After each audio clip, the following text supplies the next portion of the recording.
ಎಲ್ಲರಿಗೂ ಬೆಳಗಿನ ಶುಭೋದಯಗಳು.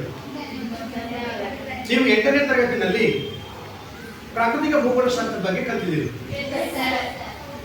ಈಗ 9ನೇ ತರಗತಿಯಲ್ಲಿ ನಮ್ಮ ಕನ್ನಡ ನಾಡಿನ ಕರ್ನಾಟಕದ ಭೂಗೋಳಶಾಸ್ತ್ರದಲ್ಲಿ ಸಾಕಷ್ಟು ವಿಷಯವನ್ನು ಕಲಿತೀರಿ.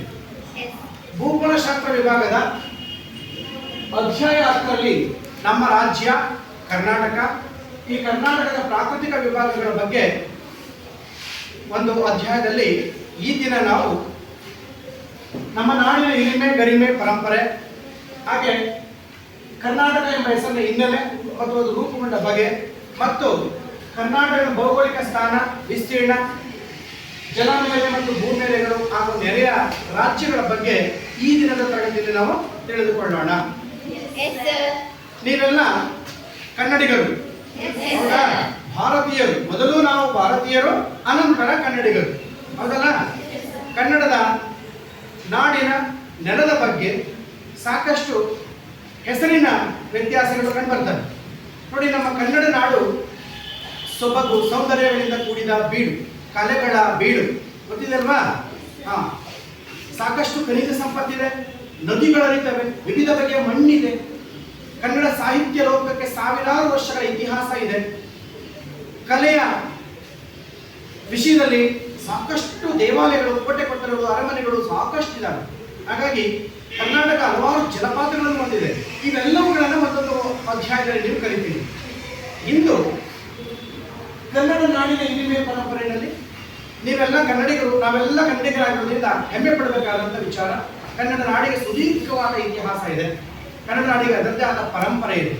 ಅದರ ಕನ್ನಡ ನಾಡಿನ ಕರ್ನಾಟಕದ ಬಗ್ಗೆ ತಮಿಳು ಸಾಹಿತ್ಯ ಶಿರಪ್ಪಾಧಿಕಾರಂ ಅನ್ನುವ ಕೃತಿನಲ್ಲಿ ಒಂದು ಹೆಸರು ಬರುತ್ತೆ, ಕರುನಾಡ್.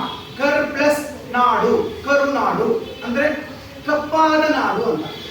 ಕಪ್ಪಾದ ನಾಡು ಅಂದ್ರೆ ಕಪ್ಪು ಭೂಮಿಯ ಪ್ರದೇಶ ಅಂತೇಳಿ ಉಲ್ಲೇಖ ಇದೆ.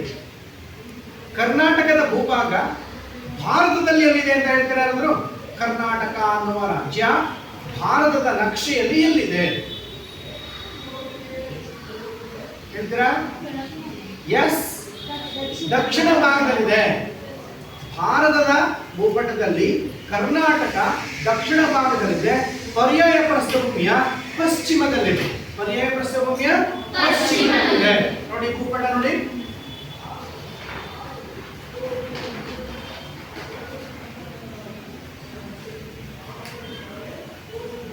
ಯಾವ ನಕ್ಷೆ ಇದು? ಭಾರತದ ನಕ್ಷೆಯಲ್ಲಿ ಕರ್ನಾಟಕ ರಾಜ್ಯ ತೋರಿಸಿದ್ರಿ. ಎಸ್, ಈ ಹಳದಿ ಬಣ್ಣದಲ್ಲಿ ನಾವು ಕಾಣ್ತಾ ಇರ್ತಕ್ಕಂಥದ್ದು ಕರ್ನಾಟಕ ಭೂಪಟ. ಈಗ ಶಾಜಿಯಾ ಹೇಳಿದಾಗೆ ಭಾರತದ ಭೂಪಟದಲ್ಲಿ ಕರ್ನಾಟಕ ದಕ್ಷಿಣ ಭಾಗದಲ್ಲಿದೆ. ಹಾಗೆ ಇದು ಪರ್ಯಾಯ ಪ್ರಸ್ಥಭೂಮಿ, ಈ ಪರ್ಯಾಯ ಪ್ರಸ್ಥಭೂಮಿಯ ಪಶ್ಚಿಮದಲ್ಲಿದೆ. ಅರ್ಥದನ? ಭಾರತಕ್ಕೆ ಜಲಗಡಿನೂ ಇದೆ, ಭೂಗಡಿನೂ ಇದೆ. ಅರ್ಥದನ? ಹಾಗಾಗಿ ಈ ಕರ್ನಾಟಕ ಕಪ್ಪು ನಾಡಿನ ಅಥವಾ ಕಪ್ಪು ಮಣ್ಣಿನ ಭೂಮಿ, ಉನ್ನತವಾದ ಪ್ರದೇಶ. ಅಂದ್ರೆ ಉನ್ನತ ಅಂದ್ರೆ ಎತ್ತರವಾದ ಪ್ರದೇಶ.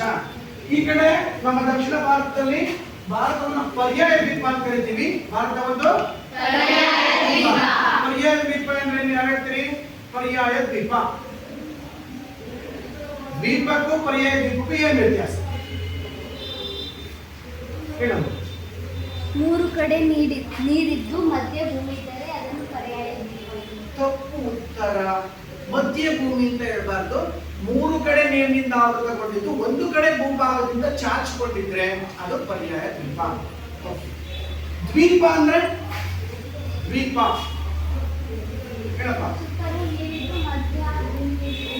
Very good. ಸುತ್ತಲೂ ನೀರಿದ್ದು ಮಧ್ಯ ಭೂಮಿ ಇದ್ರೆ ಅದು ದ್ವೀಪ.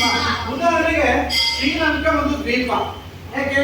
ಸುತ್ತಲೂ ನೀರಿದೆ, ಸುತ್ತಲೂ ನೀರಿದೆ, ಮಧ್ಯ ಭೂಮಿ ಇದೆ, ಇದು ಒಂದು ದ್ವೀಪ. ಭಾರತಕ್ಕೆ ಪೂರ್ವದಲ್ಲಿ ಬಂಗಾಳ ಕೊಲ್ಲಿ ಇದೆ, ಪಶ್ಚಿಮದಲ್ಲಿ ದಕ್ಷಿಣದಲ್ಲಿ. ಹೀಗಾಗಿ 3 ಕಡೆ ನೀರಿನಿಂದ ಕೂಡಿದ್ದು ಒಂದು ಕಡೆ ಭೂಭಾಗದಿಂದ ಚಾಚಿಕೊಂಡಿದ್ರೆ ಅದನ್ನ ಪರ್ಯಾಯ ದ್ವೀಪ ಅಂತ ಕರಿತೀವಿ. ಭಾರತದ ಪರ್ಯಾಯ ದ್ವೀಪದಲ್ಲಿ ಪಶ್ಚಿಮಕ್ಕೆ ಕರ್ನಾಟಕ ಇದೆ ಗೊತ್ತಲ್ಲ, ಕರ್ನಾಟಕ ಪಶ್ಚಿಮ ಭಾಗಕ್ಕೆ ಇದೆ ಗೊತ್ತಲ್ಲ. ಹೀಗೆ ಈ ಕರ್ನಾಟಕ ಉನ್ನತವಾದ ಪ್ರದೇಶ ಅಂದ್ರೆ ಸಮುದ್ರ ಭಾಗಗಳಿಗಿಂತ ಎತ್ತರವಾದ ಪ್ರದೇಶದಲ್ಲಿ ಪರ್ಯಾಯ ಪ್ರಸ್ಥಭೂಮಿಯಲ್ಲಿ ಸ್ಥಾನೀಕರಣಗೊಂಡಿದೆ ಗೊತ್ತಲ್ಲ. ತಮಿಳಿನ ಶಿರಪಧಿಕಾರಂ ಅನ್ನುವ ಕೃತಿನಲ್ಲಿ ಕರುನಾಟ್ ಅನ್ನೋ ಶಬ್ದ ಇದೆ. ಕರುನಾಟ್ ಅಂದ್ರೆ ಅರ್ಥ ಏನಂದ್ರೆ ಕರುನಾಟ್ ಅಂತ ಕರ್ನಾಟಕದ ಬಗ್ಗೆ ಬರೆಯಲ್ಪಟ್ಟಿದೆ. ಉನ್ನತವಾದ ಪ್ರದೇಶ, ಉನ್ನತವಾದ ನಾಡು, ಎತ್ತರವಾದ ಪ್ರದೇಶ ಅಂತ ಅರ್ಥ. ಹಾಗಾಗಿ ಇದನ್ನೆಲ್ಲ ಗಮನಿಸಿದಾಗ ಕರುನಾಟ್ ಕರ್ ಪ್ಲಸ್ ನಾಡು, ಕರುನಾಡು, ಇದರಿಂದ ಕರ್ನಾಟಕ ಅನ್ನೋ ಹೆಸರು ಬಂದಿದೆ ಅಂತ ಹೇಳಿ ತಿಳಿದುಕೊಂಡಿದೆ. ಅದೇ ತರ ನಮ್ಮ ಪ್ರಾಚೀನ ರಾಷ್ಟ್ರಕೂಟರ ದೊರೆ ಅಮೋಘ ವರ್ಷ ನೃಪತುಂಗನ ಆಸ್ಥಾನದಲ್ಲಿದ್ದಂತ ಶ್ರೀ ವಿಜಯ ಹೆಸರೇಳಿ ಈ ಶ್ರೀ ವಿಜಯನ ನಿಂದ ರಚಿತವಾದ ಒಂದು ಕನ್ನಡದ ಮೊದಲ ಗದ್ಯ ಗ್ರಂಥ ಯಾವುದು ಕೇಳಿದಿರ? ಕವಿರಾಜ ಮಾರ್ಗ ಎನ್ನುವ ಕೃತಿನಲ್ಲಿ ಕನ್ನಡ ನಾಡಿನ ವರ್ಣನೆ ಇದೆ. ಕಾವೇರಿಯಿಂದಮ ಗೋದಾವರಿ ವರಮಿಪ್ಪದ ನಾಡದ ಕನ್ನಡದಳ್ ಅಂತ. ಅಂದ್ರೆ ಕಾವೇರಿ ನದಿಯಿಂದ ಗೋದಾವರಿ ನದಿವರೆಗೂ ಕನ್ನಡ ನಾಡು ಹಬ್ಬಿತ್ತು ಅಂತ ಹೇಳಿ ಅಲ್ಲಿ ವಿವರ ಬರುತ್ತೆ. ಹಾಗಾಗಿ ಕರ್ನಾಟಕ ಅನ್ನುವ ಪ್ರದೇಶ ಎಲ್ಲಿವರೆಗೂ ವಿಸ್ತಾರವಾಗಿತ್ತು ಅಂತ ಕವಿರಾಜ ಮಾರ್ಗ ಕೃತಿನಲ್ಲೂ ಇದು ಪ್ರಸ್ತಾಪ ಆಗಿದೆ. ಇನ್ನು ನಮ್ಮ ದೇಶಕ್ಕೆ ಸ್ವಾತಂತ್ರ್ಯ ಬಂದ ನಂತರ ಮೈಸೂರು ಸಾಮ್ರಾಜ್ಯದಲ್ಲಿ ಆ 4ನೇ ಆಂಗ್ಲೋ ಮೈಸೂರು ಯುದ್ಧ ಮುಗಿದ ಮೇಲೆ ಒಂದಷ್ಟು ಕಾಲದ ನಂತರ 1956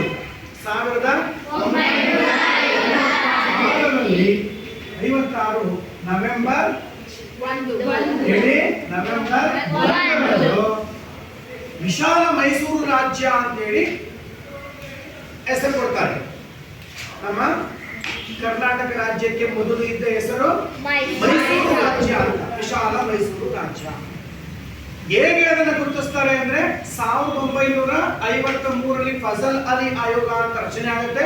1956ರಲ್ಲಿ ರಾಜ್ಯಗಳ ಪುನರ್ವಿಂಗಡಣೆ ಬರುತ್ತೆ, ಪುನರ್ವಿಂಗಡಣಾ ಕಾಯ್ದೆ ಬರುತ್ತೆ. ಹಾಗಾಗಿ ನಮ್ಮ ಕರ್ನಾಟಕದ ಕೆಲವು ಭಾಗಗಳು ಬೇರೆ ಬೇರೆ ಪ್ರಾಂತ್ಯಗಳಲ್ಲಿ ಸೇರ್ಕೊಂಡಿದ್ವು. ಮುಂಬೈ ಪ್ರಾಂತ್ಯಗಳನ್ನ ಸೇರ್ಕೊಂಡಿದ್ವು, ಹೈದರಾಬಾದ್ ಸಂಸ್ಥಾನಗಳನ್ನ ಸೇರ್ಕೊಂಡಿದ್ವು, ಮದ್ರಾಸ್ ಭಾಗಗಳನ್ನ ಸೇರ್ಕೊಂಡಿದ್ವು, ಕೊಡಗಿನ ಭಾಗಗಳನ್ನ ಸೇರ್ಕೊಂಡಿದ್ವು. ಇವೆಲ್ಲವುಗಳನ್ನ ಕನ್ನಡ ಭಾಷೆ ಮಾತನಾಡುವ ಪ್ರದೇಶಗಳನ್ನ ಒಟ್ಟುಗೂಡಿಸಿ ಕರ್ನಾಟಕ ರಾಜ್ಯವನ್ನ ಮೈಸೂರು ರಾಜ್ಯ ಅನ್ನೋ ಹೆಸರಿನಲ್ಲಿ 1956 ನವೆಂಬರ್ 1ರಂದು ಅಸ್ತಿತ್ವಕ್ಕೆ ತರಲಾಯಿತು. ಅನಂತರ ಕನ್ನಡಿಗರ ಒತ್ತಾಯದ ಮೇರೆಗೆ 1973ರಲ್ಲಿ ನಮ್ಮ ಮೈಸೂರು ರಾಜ್ಯಕ್ಕೆ ಏನಂತ ಹೆಸರಾಯಿತು? ಕರ್ನಾಟಕ ಅನ್ನೋ ಹೆಸರು 1973ರಲ್ಲಿ ಅದೇ ನವೆಂಬರ್ 1ರಂದು 1973ರ ನವೆಂಬರ್ 1ರಂದು ಕರ್ನಾಟಕದ ಮರುನಾಮಕರಣ ಆಯಿತು. ಅದಕ್ಕಿಂತ ಮುಂಚೆ ಇದ್ದ ಹೆಸರು ಮೈಸೂರು. ಮಗುಗೆ ಹುಟ್ಟಿದಾಗ ಯಾವ್ದೋ ಒಂದು ಹೆಸರು ಕರೀತಿರ್ತಾರೆ, ಪಿಂಕಿ ಚಿಂಕಿ ಅಂತ ಯಾವ್ದೋ ಒಂದು ಹೆಸರು ಕರ್ಕೊಂಡಿರ್ತಾರೆ, ಆಮೇಲೆ ನಾಮಕರಣ ಮಾಡ್ತಾರೆ ರಿಯಲ್ ಹೆಸರನ್ನ. ಆ ತರ ಕರ್ನಾಟಕಕ್ಕೆ ಕರ್ನಾಟಕ ಅನ್ನೋ ಹೆಸರು ಬಂದಿದ್ದು 1973 ನವೆಂಬರ್ 1ರಂದು ಡಿ ದೇವರಾಜ ಅರಸು ಮುಖ್ಯಮಂತ್ರಿ ಆಗಿರುವಾಗ ಅವರ ಆಳ್ವಿಕೆಯಲ್ಲಿ ಕರ್ನಾಟಕ ಅನ್ನೋ ಹೆಸರು ಬಂತು. ಅದಲ್ಲೀಗ ನೋಡಿ, ನಾವು ಕರ್ನಾಟಕ ಕನ್ನಡ ರಾಜ್ಯೋತ್ಸವವನ್ನು ಎಂದಿನಿಂದ ಆಚರಿಸ್ತಾ ಇದ್ದೀವಿ? ಕನ್ನಡ ರಾಜ್ಯೋತ್ಸವವನ್ನ ಪ್ರತಿ ವರ್ಷ ಯಾವ್ದಿಂದ ಅಂತ ಆಚರಿಸ್ತೀವಿ? ನವೆಂಬರ್ 1. Very good. ನವೆಂಬರ್ 1ರಂದು ಪ್ರತಿ ವರ್ಷ ನಾವು ಕನ್ನಡ ರಾಜ್ಯೋತ್ಸವವನ್ನು ಆಚರಿಸ್ತೀವಿ. 1956ರಿಂದಲೂ ಅದನ್ನು ಆಚರಿಸ್ಕೊಂಡೇ ಬರ್ತಾ ಇದ್ದೀವಿ. ಹೆಸರಷ್ಟೇ ಬದಲಾಯಿತು, ಅದು ನವೆಂಬರ್ 1ರಂದೇ ಆಯಿತು. ಹಾಗಾಗಿ ನವೆಂಬರ್ 1ರಂದು ಪ್ರತಿ ವರ್ಷ ಕನ್ನಡ ರಾಜ್ಯೋತ್ಸವವನ್ನ ಆಚರಿಸ್ತಾ ಬಂದಿದ್ದೀವಿ. ಇದರ ಹೀಗೆ ನಿಮಗೆ ಗೊತ್ತಿರಬೇಕು, ಮೈಸೂರು ರಾಜ್ಯ ಉದಯ ಆಯಿತು, ಅದಕ್ಕೆ ನಾಮಕರಣ ಆಯಿತು. ಹೊಸದಾಗಿ ರಾಜ್ಯ ರಚನೆ ಆಗಿಲ್ಲ. ಅವಾಗ ಹೊಸದಾಗಿ ರಚನೆ ಆಗಿದ್ದೆ 1956ರಿಂದಾನೆ. ಇದರ ಹೀಗೆ ರಾಜ್ಯಗಳ ಉದಯ ಆಯಿತು. ಅನಂತರ ಈ 73ರಲ್ಲಿ ಕನ್ನಡ ನಾಮಕರಣ ಆಯಿತು. ನಂತರ ಭೌಗೋಳಿಕ ಸ್ಥಾನವನ್ನು ನೋಡೋಣ. ಕರ್ನಾಟಕದ ಭೌಗೋಳಿಕ ಸ್ಥಾನ.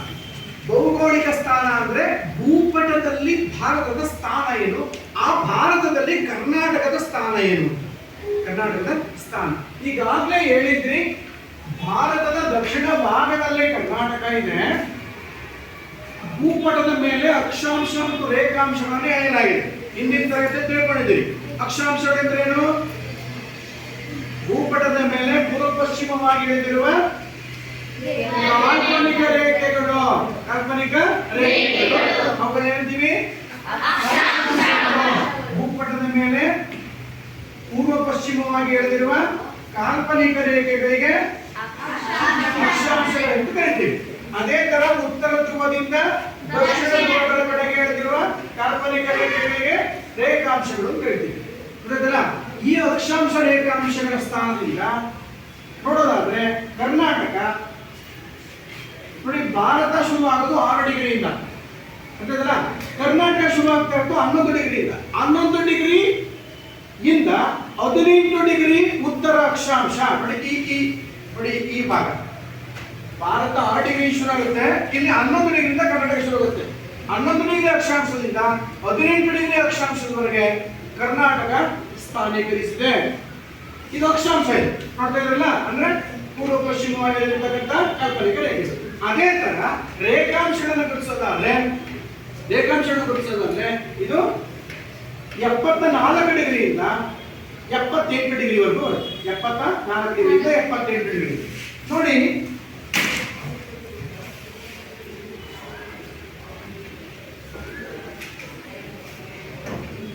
ಇದು ಭಾರತದ ಔಟ್ಲೈನ್ ಮ್ಯಾಪ್. ಭಾರತದ ಔಟ್ಲೈನ್ ಮ್ಯಾಪ್. ಈಗ ನಾವೇನ್ ಮಾಡಬೇಕು? ಭಾರತ ಇಲ್ಲಿ 68 ಡಿಗ್ರಿಯಿಂದ ಶುರು ಆಗುತ್ತೆ. 68 ಡಿಗ್ರಿಯಿಂದ 97 ಡಿಗ್ರಿ ಕೊನೆ ಆಗುತ್ತೆ. ನಾವು ಮಾತಾಡ್ತಿರೋದು ಕರ್ನಾಟಕದ್ದು.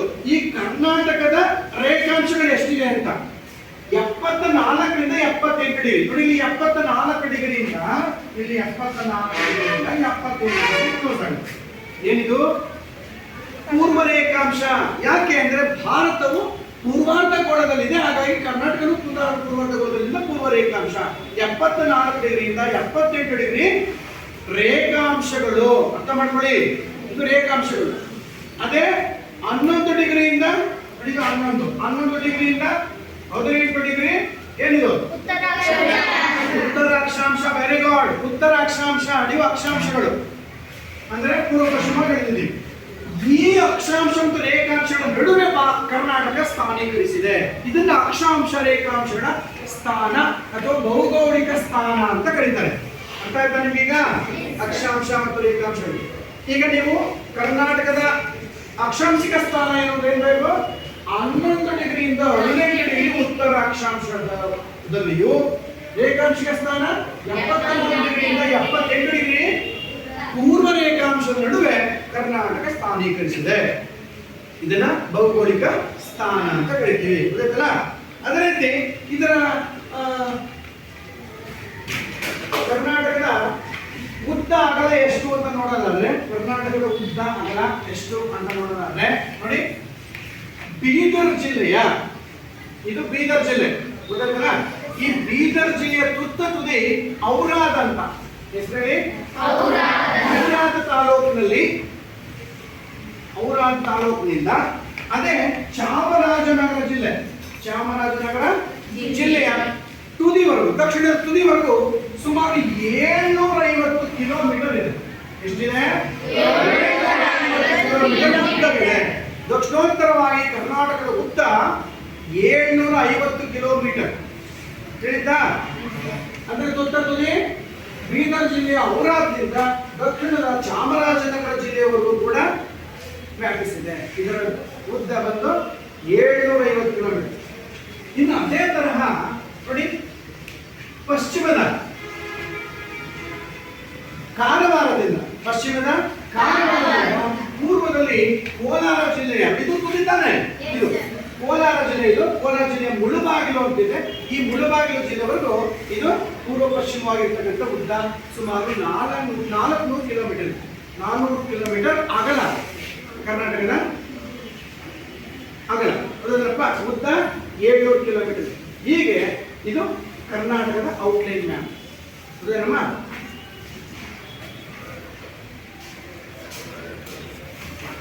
ಇನ್ನು ನಮ್ಮ ಕರ್ನಾಟಕದ ನೆರೆಯ ಭೂ ಮತ್ತು ಜಲಮೇರೆಗಳು, ಆಗ ಹೇಳಿದ್ದೀನಿ ಕರ್ನಾಟಕದ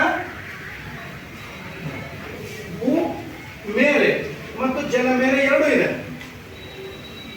ಇಲ್ಲಿ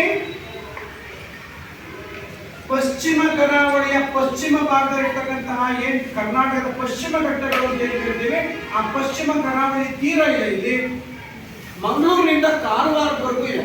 ಮಂಗಳೂರಿನಿಂದ ಕಾರವಾರವರೆಗೆ ಸುಮಾರು 320 ಕಿಲೋಮೀಟರ್. ಎಲ್ಲಿಂದ?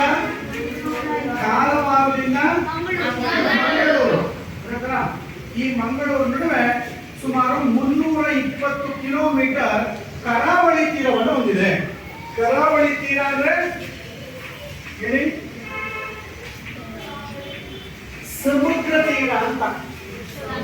ಸಮುದ್ರದ ಗಡಿ ಹೊಂದಿರತಕ್ಕಂಥ ಕರ್ನಾಟಕದ ಭಾಗ. ಮಂಗಳೂರು ಬಂದು ಕೇಳಿದ್ರೆ ಮಂಗಳೂರು ಬಂದ್ರಿಂದ ಕಾರವಾರವರೆಗೆ ನೋಡಿ, ಮ್ಯಾಪ್ ನ ನೋಡಿ, ಇದು ಮಂಗಳೂರು.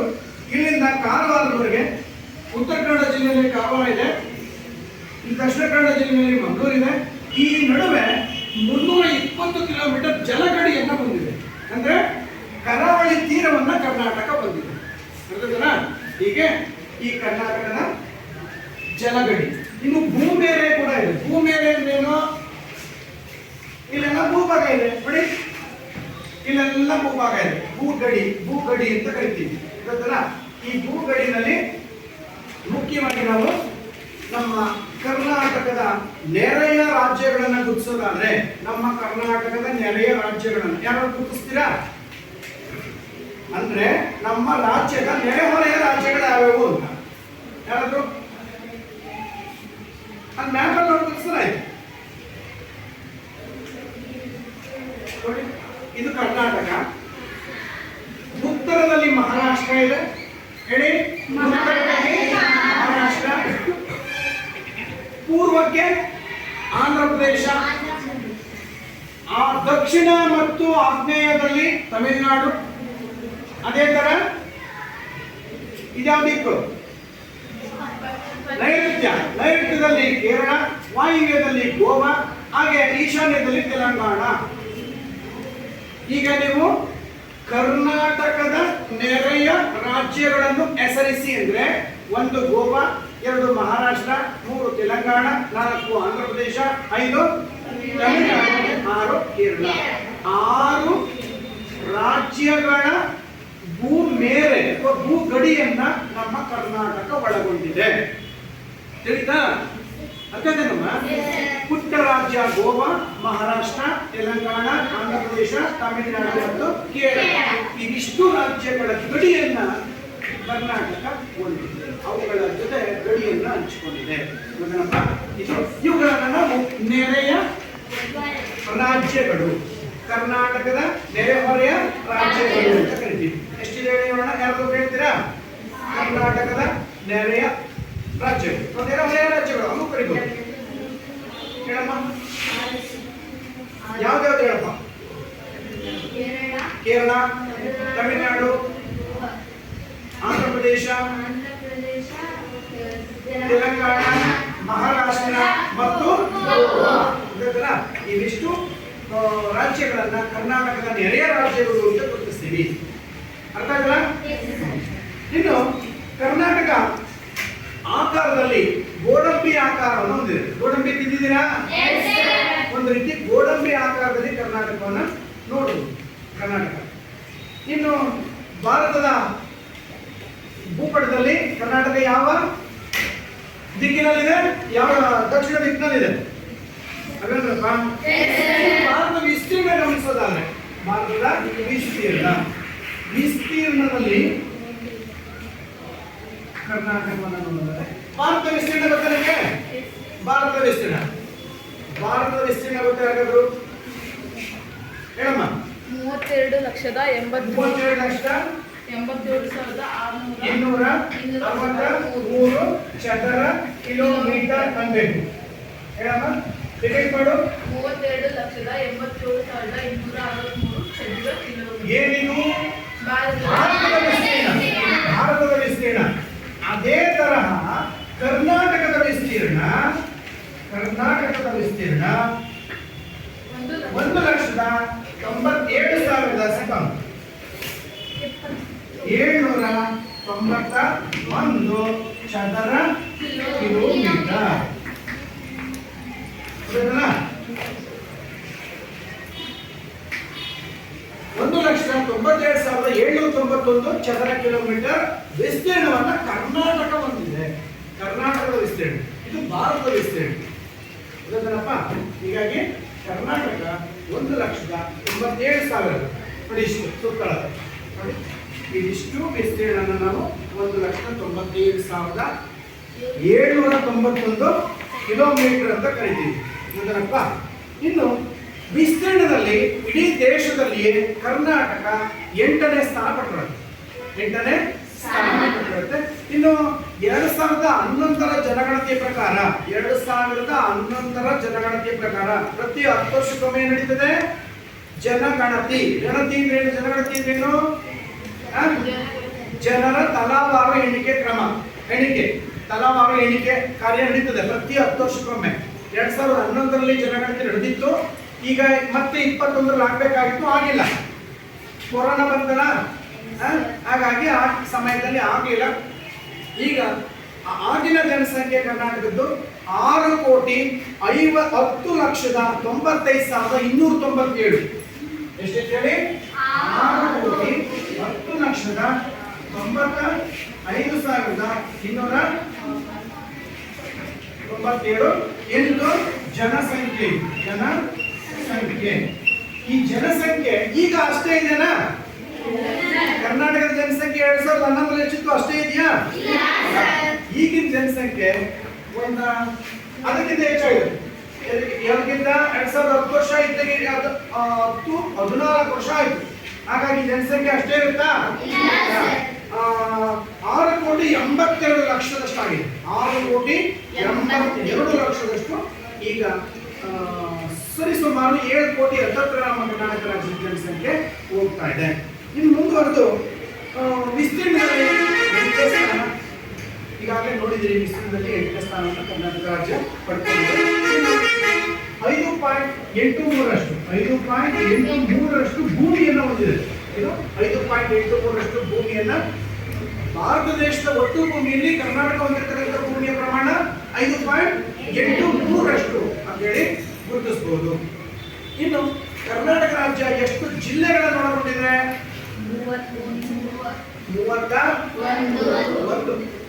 31 ಜಿಲ್ಲೆಗಳನ್ನ ಕರ್ನಾಟಕ ರಾಜ್ಯ ಒಳಗೊಂಡಿದೆ. ಅದನ್ನಪ್ಪ ಶೈಕ್ಷಣಿಕವಾಗಿ ಕೆಲವು ಜಿಲ್ಲೆಗಳನ್ನ ಮಾಡ್ಕೊಂಡಿರ್ತಾರೆ. ಆಡಳಿತಾತ್ಮಕ ದೃಷ್ಟಿಯಿಂದ 31 ಜಿಲ್ಲೆಗಳಿದೆ. ಅದನ್ನಪ್ಪ ಅದರಲ್ಲಿ 239 ತಾಲೂಕುಗಳು ರಾಜ್ಯದ ಒಳಗಡೆ ಜಿಲ್ಲೆಗಳು, ಜಿಲ್ಲೆ ಒಳಗಡೆ ಮತ್ತೆ ತಾಲೂಕುಗಳು 239 ತಾಲೂಕುಗಳು, 745 ಹೋಬಳಿಗಳು. ಇನ್ನು ಕರ್ನಾಟಕದ ಜಿಲ್ಲೆಗಳು ಹಳ್ಳಿಗಳು 29,483. 29,483 ಏನಿವು ಹಳ್ಳಿಗಳು. ಅದರಲ್ಲಿ ನಮ್ದೊಂದು ಹಳ್ಳಿ, ನಿಮ್ದೊಂದು ಹಳ್ಳಿ, ಅವೆಲ್ಲವೂ ಸೇರಿದ್ರೆ 29,483 ಹಳ್ಳಿಗಳಿದೆ ಕರ್ನಾಟಕ ರಾಜ್ಯಾದ್ಯಂತ. ಹಲವಾರು ಈಗ ನಿಮ್ಗೆ ಗೊತ್ತಿದೆ, ಭಾರತ ಹಳ್ಳಿಗಳ ರಾಷ್ಟ್ರ. ಗಾಂಧೀಜಿ ಏನ್ ಹೇಳಿದ್ದಾರೆ? ಹಳ್ಳಿಗಳ ಉದ್ಧಾರವಾಗದೆ ದೇಶದ ಪ್ರಗತಿ ಅಸಾಧ್ಯ. ಹಾಗಾಗಿ ಹಳ್ಳಿಗಳ ರಾಷ್ಟ್ರ ಭಾರತ. ಅದು ಕರ್ನಾಟಕದಲ್ಲೂ ಕೂಡ 29,483 ಹಳ್ಳಿಗಳಿದೆ. ಹೀಗೆ ಕರ್ನಾಟಕ ರಾಜ್ಯವು ಜನಸಂಖ್ಯೆಯನ್ನು ನಾವು ಜನಸಂಪತ್ತು ಅಂತ ಕರೀತೀವಿ. ಮಾನವ ಸಂಪನ್ಮೂಲ ಅಂದ್ರೆ ಮಾನವ ಸಂಪನ್ಮೂಲ ಹೊಂದಿದೆ, ಖನಿಜ ಸಂಪನ್ಮೂಲ ಹೊಂದಿದೆ, ಅರಣ್ಯ ಸಂಪನ್ಮೂಲ ಹೊಂದಿದೆ, ಜಲಸಂಪನ್ಮೂಲ ಹೊಂದಿದೆ, ಜಲಪಾತಗಳನ್ನು ಹೊಂದಿದೆ, ಜಲವಿದ್ಯುತ್ ಶಕ್ತಿಯನ್ನು ಉತ್ಪಾದನೆ ಮಾಡ್ತೀವಿ. ಗೊತ್ತಪ್ಪ? ಅದ್ರ ಜೊತೆಗೆ ಅದಿರುಗಳನ್ನ ಹೊಂದಿದೆ, ಉತ್ತಮವಾದ ಮಣ್ಣಿದೆ, ಸ್ವಾಭಾವಿಕ ಸಸ್ಯವರ್ಗ ಇದೆ, ಜೊತೆಗೆ ಸಾಕಷ್ಟು ಅರಣ್ಯ ಸಂಪತ್ತು ಕೂಡ ಇದೆ. ಹೀಗಾಗಿ ವಿವಿಧತೆಯ ನಾಡಾಗಿ ಕರ್ನಾಟಕವನ್ನು ಗುರುತಿಸ್ತೇವೆ. ಇನ್ನು ಆಡಳಿತ ದೃಷ್ಟಿಯಿಂದ ನಾವು ಕರ್ನಾಟಕವನ್ನ 4 ವಿಭಾಗ ಮಾಡ್ತೇವೆ. ಒಂದು ಬೆಂಗಳೂರು ವಿಭಾಗ, ನೋಡ್ತಾ ಇದ್ದೀರಾ? ಬೆಂಗಳೂರು ವಿಭಾಗ. 2ನೇದು ಮೈಸೂರು ವಿಭಾಗ. 3ನೇದು ಬೆಳಗಾವಿ ವಿಭಾಗ. 4ನೇದು ಕಲಬುರಗಿ. ಹೇಳಿ ಯಾವ ಕರ್ನಾಟಕ ಹೇಳಿ? ಒಂದು ಬೆಂಗಳೂರು, ಮೈಸೂರು, ಬೆಳಗಾವಿ, ಬೆಳಗಾವಿ ಮತ್ತು ಕಲಬುರಗಿ. ಈ 4 ಆಡಳಿತಾತ್ಮಕ ವಿಭಾಗಗಳು. ಹಂಗಂದ್ರೆ ಏನಪ್ಪಾ ಅಂದ್ರೆ ಆಡಳಿತವನ್ನ ಈಗ ಕರ್ನಾಟಕದ ರಾಜಧಾನಿ ಯಾವುದು? ಕರ್ನಾಟಕದ ರಾಜಧಾನಿ ಬೆಂಗಳೂರು. ಆ ಆಡಳಿತ ಕೇಂದ್ರ ಬೆಂಗಳೂರು ಆಗಿದೆ. ಆಡಳಿತವನ್ನು ಸುಗಮವಾಗಿ ನಡೆಸೋದಕ್ಕೆ ಕರ್ನಾಟಕದ 4 ಸ್ಥಳಗಳನ್ನ ಗುರುತು ಮಾಡಲಾಗಿದೆ. ಅವುಗಳೇ ಬೆಂಗಳೂರು, ಮೈಸೂರು, ಬೆಳಗಾವಿ ಮತ್ತು ಕಲಬುರಗಿ. ಈ 4 ಆಡಳಿತ ವಿಭಾಗಗಳು. ಇನ್ನು ಕೇಂದ್ರ ಸರ್ಕಾರ ಕರ್ನಾಟಕದ, ಅದರಲ್ಲೂ ಉತ್ತರ ಕರ್ನಾಟಕದ ಕೆಲವು ಹಿಂದುಳಿದ ಜಿಲ್ಲೆಗಳು ಅಂತ ಹೇಳಿ ಕೆಲವು ಜಿಲ್ಲೆಗಳನ್ನು ಗುರುತಿಸಿ ಅವುಗಳನ್ನ 371J ಅಂದ್ರೆ 371J ಸಂವಿಧಾನದ ತಿದ್ದುಪಡಿ ಮಾಡಿ ಆ ನಮ್ಮ ಕರ್ನಾಟಕದ ಉತ್ತರದ ಕೆಲವು ಜಿಲ್ಲೆಗಳನ್ನ ಗುರುತಿಸ್ಕೊಂಡಿದ್ದಾರೆ. ಅವುಗಳನ್ನ ಗೊತ್ತಲ್ಲ, ಅದರಲ್ಲಿ ಮುಖ್ಯವಾಗಿ ಬೀದರ್, ಕಲಬುರಗಿ, ವಿಜಯಪುರ, ಬಳ್ಳಾರಿ, ರಾಯಚೂರು ಮತ್ತು ವಿಜಯನಗರ. 7 ಜಿಲ್ಲೆಗಳನ್ನ ಏನನ್ನು ಗುರುತಿಸಿದ್ದಾರೆ? ವಿಶೇಷ ಸ್ಥಾನಮಾನ ಅವುಗಳಿಗೆ ಕೊಡ್ತಾರೆ. ವಿಶೇಷ ಪ್ಯಾಕೇಜ್ಗಳನ್ನ ಕೊಟ್ಟು ಅವುಗಳನ್ನು ಅಭಿವೃದ್ಧಿ ಮಾಡುವ ಪ್ರಯತ್ನ ಮಾಡ್ತಾರೆ. ಇವುಗಳನ್ನ ಕಾನೂನು ಸಂವಿಧಾನದ ತಿದ್ದುಪಡಿ ಎಷ್ಟದು? 371J 371J. ಇದರ ಅನ್ವಯ ಕೆಲವು ಹಿಂದುಳಿದ ಜಿಲ್ಲೆಗಳನ್ನ ವಿಶೇಷ ಸ್ಥಾನಮಾನದ ಅವಶ್ಯಕತೆ ಇದೆ ಅಂತ ಗುರುತಿಸಿ ಅವುಗಳಿಗೆ ಕೇಂದ್ರ ಸರ್ಕಾರ ತಿದ್ದುಪಡಿಯನ್ನೇ ಮಾಡಿದೆ. ಗೊತ್ತಲ್ಲ? ಈಗ ಇವತ್ತು ನೀವು ನಮ್ಮ ರಾಜ್ಯ ಕರ್ನಾಟಕದ ಪ್ರಾಥಮಿಕ ವಿಭಾಗಗಳು ಈ ಅಧ್ಯಾಯದಲ್ಲಿ ನಮ್ಮ ನಾಡಿನ ಹಿರಿಮೆ, ಗರಿಮೆ ಮತ್ತು ಪರಂಪರೆ, ನಮ್ಮ ಹೆಸರಿನ ಹಿನ್ನೆಲೆ ಗೊತ್ತಿದೆ. ಕರ್ನಾಟಕ ಹೆಸರು ಬರಬೇಕಾದ್ರೆ ಕಪ್ಪಾದ ಕರುನಾಡ್, ಕಪ್ಪಾದ ನಾಡು. ಕರುನಾಡ್ ಅಂದ್ರೆ ಕಪ್ಪಾದ ಭೂಮಿ, ಎತ್ತರವಾದ ಉನ್ನತವಾದ ಭೂಮಿ. ಶಿರಪ್ಪಾಧಿಕಾರಂ ಅನ್ನುವ ತಮಿಳು ಕೃತಿಯಲ್ಲಿ ಇದಿತ್ತು ಅಂತ. ನಂತರ ಭೌಗೋಳಿಕ ಸ್ಥಾನ ನೋಡಿದಿರಿ, ಯಾವ ಅಕ್ಷಾಂಶ ಮತ್ತು ರೇಖಾಂಶ ನಡುವೆ ಇದು ಸ್ಥಾನೀಕರಿಸಿದೆ ಅಂತ. ಅದೇ ತರ ಭೂ ಮತ್ತು ಜಲಮೇರೆಗಳು. ಭೂಮೇರೆ ಎಷ್ಟು ರಾಜ್ಯಗಳನ್ನು ಒಳಗೊಂಡಿದೆ? 6 ರಾಜ್ಯಗಳನ್ನ ಕರ್ನಾಟಕವು ಗೋವಾ, ಮಹಾರಾಷ್ಟ್ರ, ತೆಲಂಗಾಣ, ಆಂಧ್ರ ಪ್ರದೇಶ, ತಮಿಳುನಾಡು ಮತ್ತು ಕೇರಳ ಇದಕ್ಕೆ ಭೂಗಡಿಯನ್ನು ಹಂಚಿಕೊಂಡಿದೆ. ಇದು ಭೂ ಮೇರೆ ಅಂತೀವಿ. ಎಷ್ಟು ರಾಜ್ಯ ಆಯ್ತು? ಅದೇ ತರ ಜಲಮೇರೆ ಇದೆ. ಜಲಮೇರೆ ಎಷ್ಟು ದೂರ ಇದೆ? ಎಷ್ಟು ಉದ್ದ ಇದೆ? 320. ಕಾರವಾರದಿಂದ ಮಂಗಳೂರುವರೆಗೆ ಸುಮಾರು 320 ಕಿಲೋಮೀಟರ್ ಉದ್ದದ ಜಲಮೇರೆಯನ್ನು ಹೊಂದಿದೆ. ಜಲಮೇರೆ ಗೊತ್ತಲ್ಲ? ಹೀಗೆ ಇದಿಷ್ಟು ಏನಾಯ್ತು? ಸ್ಥಾನ, ಭೌಗೋಳಿಕ ಸ್ಥಾನ. ಇನ್ನು ವಿಸ್ತೀರ್ಣದಲ್ಲಿ ಕರ್ನಾಟಕದ ವಿಸ್ತೀರ್ಣ ಎಷ್ಟು ಹೇಳ್ತೀರಿ? ಕರ್ನಾಟಕದ ವಿಸ್ತೀರ್ಣ ಎಷ್ಟು? ಒಬ್ರು ಕರ್ನಾಟಕದ ವಿಸ್ತೀರ್ಣ ಏನಮ್ಮ? 1,91,791 ವೆರಿ ಗುಡ್. 1,91,791. ಇದು 1,91,791 ಚದರ ಕಿಲೋಮೀಟರ್ ಅಂತ ಹೇಳ್ಬೇಕು. ಏನು? ಯಾವಾಗ ವಿಸ್ತೀರ್ಣ ಚದರ ಕಿಲೋಮೀಟರ್ ಅಲ್ಲೇ ಹೇಳ್ತೇವೆ. ಗೊತ್ತಲ್ಲ? ಇನ್ನು ಮುಂದುವರೆದು ಭೂ ಮತ್ತು ಜಲಮೇರೆಗಳು ನೋಡಿದ್ವಿ. ನೆರೆ ರಾಜ್ಯಗಳು. ಯಾರಾದ್ರೂ ಒಬ್ಬರು ಬಂದು ಕರ್ನಾಟಕದ ನೆರೆ ರಾಜ್ಯಗಳನ್ನ ಮ್ಯಾಪ್ ನಲ್ಲಿ ಗುರುತಿಸ್ಬೇಕು.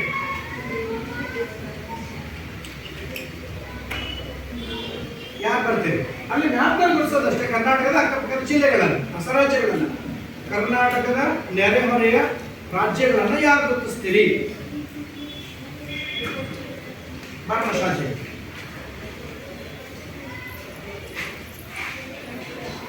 ಕರ್ನಾಟಕದ ನೆರೆಹೊರೆಯ ರಾಜ್ಯಗಳು. ಇಲ್ಲಿ ನಿಂತ್ಕೊಂಡು ಆ ಕಡೆ ಕಾಣಿಸ್ಬೇಕು. ಜೋರ ಹೇಳ್ಬೇಕು, ಇನ್ನೂ ಜೋರ ಹೇಳ್ಬೇಕು. Very good. Telangana, S, Andhra Pradesh, Tamil Nadu, Kerala, Goa,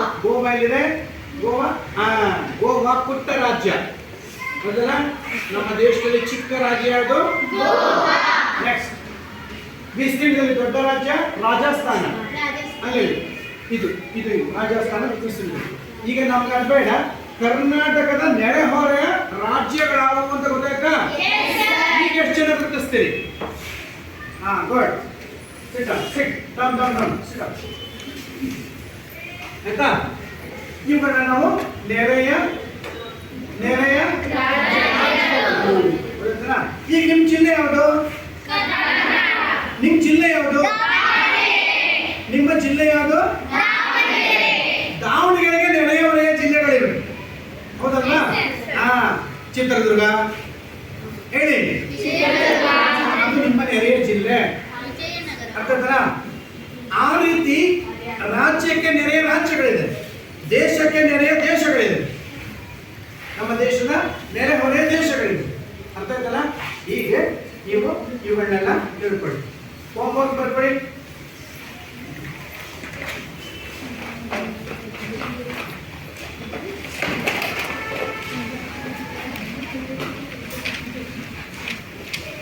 ಕರ್ನಾಟಕದ ಒಟ್ಟು ವಿಸ್ತೀರ್ಣ ಎಷ್ಟು? ಕರ್ನಾಟಕದ ಒಟ್ಟು ವಿಸ್ತೀರ್ಣ ಎಷ್ಟು? Next question. ಕರ್ನಾಟಕದ ಅಕ್ಷಾಂಶ ಮತ್ತು ರೇಖಾಂಶಿಕ ಸ್ಥಾನವನ್ನ ಗುರುತಿಸಿ. ಅಕ್ಷಾಂಶಿಕ ಮತ್ತು ರೇಖಾಂಶಿಕ ಸ್ಥಾನವನ್ನ ಗುರುತಿಸಿ. ಮೂರನೇ ಪ್ರಶ್ನೆ. ಆಡಳಿತ ದೃಷ್ಟಿಯಿಂದ ಕರ್ನಾಟಕವನ್ನು ಎಷ್ಟು ವಿಭಾಗಗಳಾಗಿ ವಿಂಗಡಿಸಲಾಗಿದೆ? ಯಾವುವು? ಆಡಳಿತ ದೃಷ್ಟಿಯಿಂದ ಕರ್ನಾಟಕದ ವಿಭಾಗಗಳಾವುವು?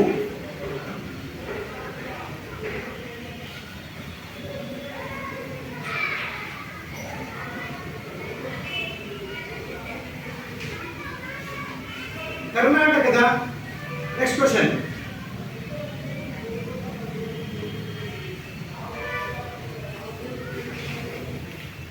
ನೆರೆಯ ರಾಜ್ಯಗಳನ್ನು ಪಟ್ಟಿ ಮಾಡಿ. ಕರ್ನಾಟಕದ ನೆರೆಯ ರಾಜ್ಯಗಳನ್ನು ಪಟ್ಟಿ ಮಾಡಿ.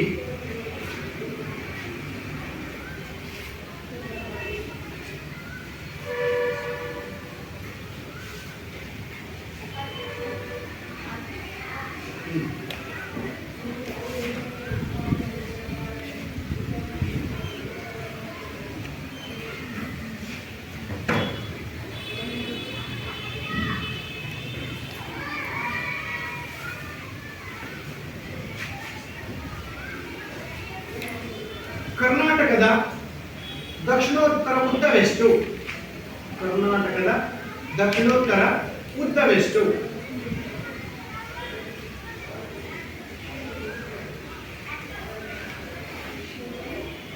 ದಕ್ಷಿಣೋತ್ತರ ಉದ್ದ.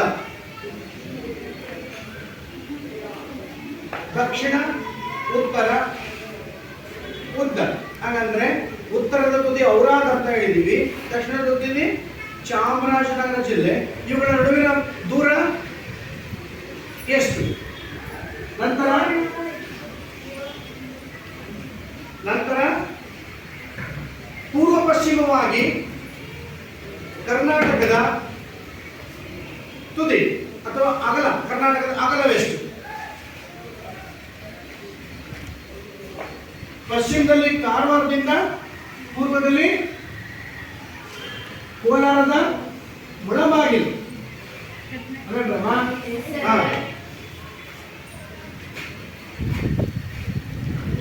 ಇದು ಇಷ್ಟು. ಇನ್ನು ಮುಂದಿನ ತರಗತಿಯಲ್ಲಿ ಇನ್ನೂ ಹೆಚ್ಚಿನ ವಿಷಯವನ್ನ ಇಲ್ಲಿ ತಿಳ್ಕೊಳ್ಳೋಣ. ಇವತ್ತು ಹೋಗಿ ಹೋಮ್ ವರ್ಕ್ ಮಾಡಿಕೊಂಡು ನಾಳೆ ಬಂದು ತೋರಿಸ್ಬೇಕು, ಆಯ್ತಾ? ಈಗ ನಿಮ್ಗೆ ಏನಾದರೂ ಸಮಸ್ಯೆಗಳಿದ್ರೆ ಡೌಟ್ಸ್ ಕೇಳಿ. ಈ ಅಧ್ಯಾಯದಲ್ಲಿ ನಿಮಗೆ ಕಲ್ತಿರಲ್ಲ, ಈ ವಿಷಯದಲ್ಲಿ ಏನಾದರೂ ಸಮಸ್ಯೆಗಳಿದ್ರೆ, ಏನಾದರೂ ಸಂದೇಹಗಳಿದ್ರೆ ಕೇಳಿ. ಏನು ಸಂದೇಹಗಳಿದೆಯಾ? ಇದ್ರೆ ಕೇಳಿ. ಈಗ ನಿಮ್ಮ ಮತ್ತೊಂದು ಪ್ರಶ್ನೆ ಏನು ಸುದೀಪ, ಭಾರತದ ಭೂಪಟದಲ್ಲಿ ಕರ್ನಾಟಕದ ಸ್ಥಾನ ಎಲ್ಲಿದೆ? ಅಲ್ಲಿಂದ ಯಾವ ದಿಕ್ಕಿಗಿದೆ ಅಂತ ಹೇಳ್ಬೇಕು. ಎಸ್, ದಕ್ಷಿಣ ಭಾಗದಲ್ಲಿ ಭಾರತ ಇದೆ. ಆಯ್ತಲ್ಲ? ಪರ್ಯಾಯ ಪ್ರಸ್ಥಭೂಮಿಯ ಪಶ್ಚಿಮ ಭಾಗದಲ್ಲಿದೆ. ಪರ್ಯಾಯ ಪ್ರಸ್ಥಭೂಮಿಯ ಪಶ್ಚಿಮ ಭಾಗದಲ್ಲಿ ಭಾರತದ ದಕ್ಷಿಣ ಭಾಗದಲ್ಲಿ. ಗೊತ್ತಾಯ್ತಲ್ಲ? ಭಾರತವು ಒಂದು ಡ್ಯಾಶ್ ದ್ವೀಪ. ಭಾರತವು ಒಂದು ಗೊತ್ತಾಯ್ತಲ್ಲ? ಪರ್ಯಾಯ ದ್ವೀಪವಾಗಿದೆ. ಏನ ಸಂದೇಹ ಇದೆಯಾ? ರೈಟ್.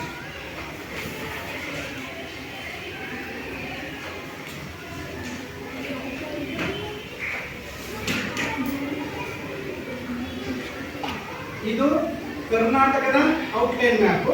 ಇದರಲ್ಲಿ ನೀವು ಬೇರೆ ಬೇರೆ ಜಿಲ್ಲೆಗಳನ್ನು ಗುರುತಿಸಬಹುದು. ಬೇರೆ ಬೇರೆ ಜಿಲ್ಲೆಗಳನ್ನು ಗುರುತಿಸಬಹುದು.